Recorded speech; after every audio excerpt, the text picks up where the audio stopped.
When a customer stops subscribing to a product or a service, it's referred to as customer churn. While this is a term primarily used in the world of software bought as a service, the principles behind churn detection, calculation, and strategy can be applied to physical product subscriptions too. No business wants to lose its customers, which begs the question, how can you avoid it? There's an extraordinary amount of value attached to calculating, understanding, and preventing customer churn, which can be achieved with three things: metrics, software, and strategy. In this video, we'll explore what churn is and how to get ahead of it.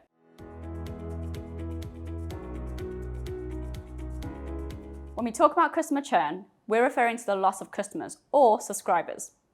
Customer churn rate tracks the percentage of customers that stop doing business or end a subscription with a company over a given time period. Understanding why customers are churning and knowing how to reduce the rate of churn is of paramount importance.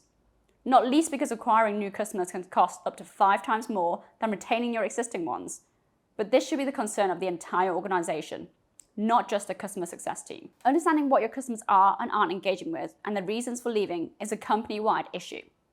That's why your customer's actual success should be an organizational philosophy, not just a department. Of course, there are a number of reasons why a business might experience churn. Some of the most common causes include product dissatisfaction, poor customer service, and competition. Product dissatisfaction. A customer might decide to churn if they're dissatisfied with your product or service. This could be because the product is too expensive, doesn't meet their needs, or is too difficult to use. Poor customer service. Customers may also churn if they've had a bad experience with your customer service team. This could be due to long wait times, unhelpful agents, or a lack of empathy. Competition. In today's competitive marketplace, customers have many choices. If they find a better product or service from a competitor, they're likely to switch. Thankfully, there are several effective retention strategies customer success teams can employ to reduce churn. These include clearly understanding the reasons customers leave through surveys and exit interviews.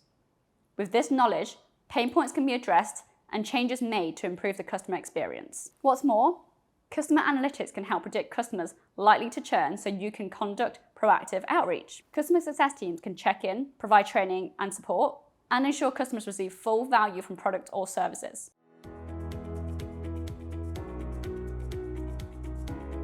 Customer churn is just one part of the story.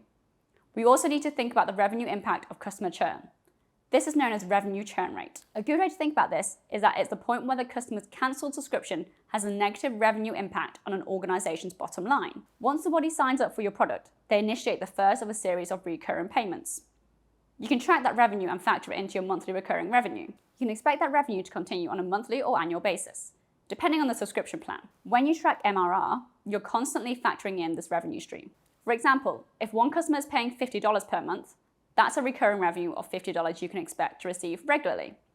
When that person cancels their subscription and their payment plan stops, you don't receive that next payment installment.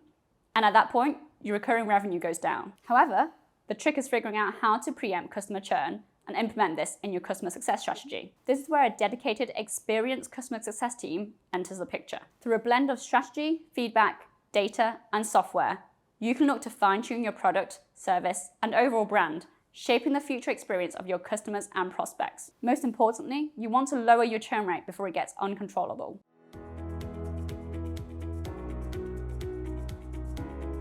You'd be wrong in thinking customer churn is black and white. Far from it. There are multiple types of churn to help you segment your users. Voluntary churn. Voluntary churn is proactive. The customer has ended their subscription on purpose. Without a doubt, voluntary churn will keep most CSMs awake at night. It's the worst you can get and the one to be avoided at all cost. Involuntary churn. Still a pain in the neck, but involuntary churn can be considered to be reactive. It usually occurs after a customer doesn't update their payment details, which causes the account to close. It's completely avoidable with the right measures in place to preempt it. With this type of churn, at least you can be comforted by the fact that the customer probably didn't mean to end their relationship with you. Happy churn. As churn goes, happy is fairly positive. It's where a customer ends their subscription because they had full use of your software.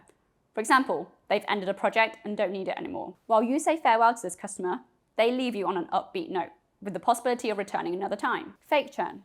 Some SaaS businesses provide a 30-day money-back guarantee, allowing you to test the product and literally get your money back if you decide it's not for you. You may want to measure this away from your other churn rates to understand why a subscriber leaves. Well, that wraps up this video on building strong mutual engagement plans. I hope you found these tips useful. If so, tap that like button and share this with anyone else who might benefit. Don't forget to subscribe while you're at it. We've got a ton more customer success resources for you over at our website.